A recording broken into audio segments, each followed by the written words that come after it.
യേശുവിൻ്റെ കൂട്ടായ്മയിലെ എല്ലാ പ്രിയ ദൈവമക്കൾക്കും പുതിയൊരു പ്രഭാതത്തിൻ്റെ, പുതിയൊരു ദൈവാനുഗ്രഹം നിറഞ്ഞ ദിവസത്തിൻ്റെ എല്ലാവിധ ആശംസകളും നേരുന്നു.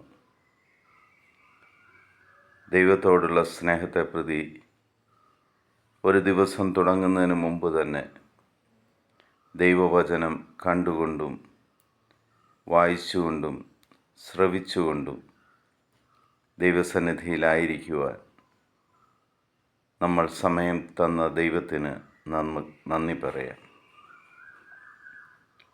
ഇന്ന് നമ്മൾ ശ്രവിക്കുന്ന തിരുവചന ഭാഗം പുറപ്പാടിൻ്റെ പുസ്തകം 33-ാം അധ്യായം 16-ാം തിരുവചനം. അങ്ങ് പോരുന്നില്ലെങ്കിൽ അങ്ങ് എന്നിലും അങ്ങയുടെ ജനത്തിലും സംപ്രീതനാണെന്ന് എങ്ങനെ വെളിപ്പെടും? അങ്ങ് ഞങ്ങളോടൊത്ത് യാത്ര ചെയ്യുമെങ്കിൽ ഞാനും അങ്ങയുടെ ജനവും ഭൂമുഖത്തുള്ള എല്ലാ ജനതകളിൽ നിന്ന് വ്യത്യസ്തരായിരിക്കും. മോശ ഇസ്രായേൽ ജനത്തെ നയിച്ചു കൊണ്ടുപോകുമ്പോൾ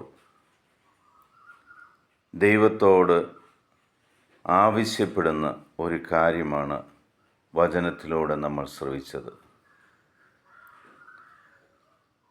കർത്താവ് നമ്മുടെ കൂടെ പോരുന്നില്ലെങ്കിൽ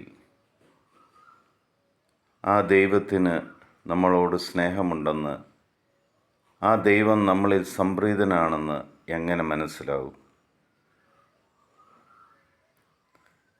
ദൈവം നിങ്ങളോടൊപ്പം യാത്ര ചെയ്യുന്നുണ്ടെങ്കിൽ ഈ ഭൂമിയിലുള്ള മറ്റു മനുഷ്യരെ പോലെ ആയിരിക്കില്ല നിങ്ങൾ. അതിൽ നിന്നും വ്യത്യസ്തനായിട്ടായിരിക്കും നിങ്ങൾ ജീവിക്കുന്നത്. നമ്മുടെ ജീവിതത്തെ നമ്മൾക്കൊന്ന് ആത്മശോധന ചെയ്യാം. കർത്താവ് നമ്മളോടൊപ്പം എപ്പോഴും ഉണ്ടോ? ഉണ്ടായിരിക്കുവാൻ നമ്മൾ ആഗ്രഹിക്കുന്നു.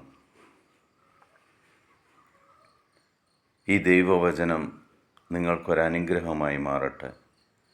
നിങ്ങളുടെ മക്കളോടൊത്ത്, നിങ്ങളുടെ പ്രവൃത്തികളോടൊത്ത് ദൈവിക സാന്നിധ്യം എപ്പോഴും ഉണ്ടായിരിക്കട്ടെ. അതിനുവേണ്ടി നമുക്കെല്ലാവർക്കും പ്രാർത്ഥിക്കാം.